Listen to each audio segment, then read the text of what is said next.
in Vietnam. He opened his mouth, and before he could even finish saying what his thought was, the one in the middle started to move. He said, "Why don't we ask the one in the middle to do a figure eight?" Well, before he could even finish his sentence, the one in the middle did a lazy figure eight. Now, almost everybody was crying. And just as quick as this was open, it just went, and it ended, just like that. And I got to tell you, folks, those 22 people scattered, boom, like this. You know, you turn on the light in a restaurant and you got roaches on the floor, you turn on that light and they scatter. People left like, they were gone, just like that. It was intense. It was really, really intense. And that's when the contact started. A few nights later, I woke up. I had this incredible desire to go hiking. And if you know that area at all, Santa Monica Mountains, you can hike anywhere. There's not a lot of homes. And I grabbed the dog. It's 2 o'clock in the morning. It was a full moon. And I went to this area off a Mulholland Highway.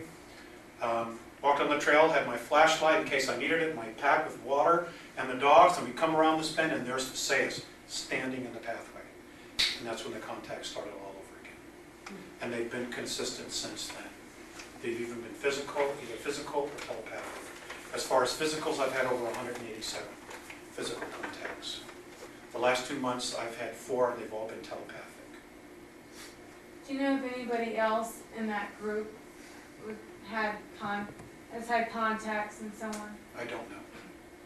I don't know. I know that Visayas and Mornay are talking to 4 people on Earth.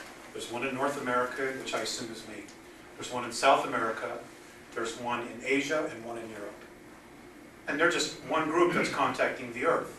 The Pleiadians are, the Syrians are, Arcturians are, a group from Tau Ceti is. There are other groups that are contacting different people.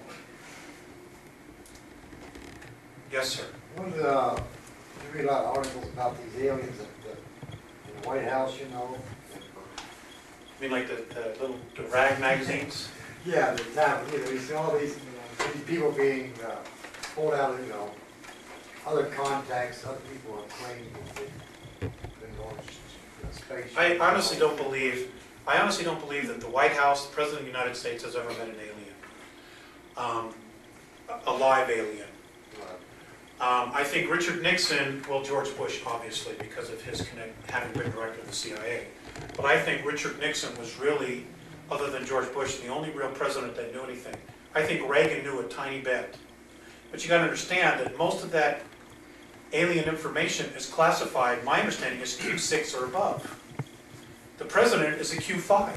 He can't even go to Area 51. His security clearance isn't high enough for the president to go to Area 51 in Nevada. Now, Richard Nixon, and this is in Jackie Gleason's autobiography, was playing golf with a great one, Jackie Gleason. And apparently they had a few drinks or a few cigars. And anyway, they got in the limousine, and he took Jackie Gleason to Hempstead Air Force Base in Florida. And they took him to an unmarked hangar. They went downstairs several floors, and he actually showed Jackie Gleason in a cryogenic storage the bodies of 4 aliens. And Jackie Gleason has this in his autobiography. And where I found this out was on one of those airline magazines on American Airlines. You know, so it's out there, little bits and pieces.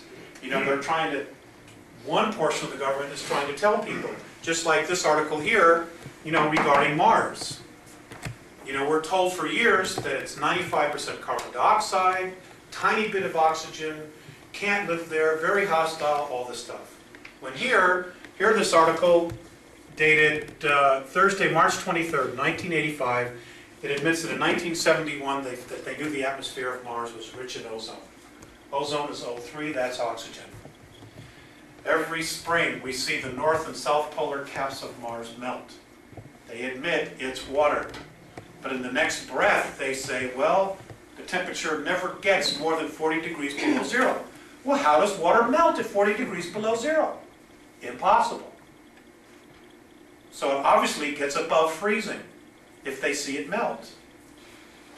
And since there's ozone, there's absolutely an atmosphere.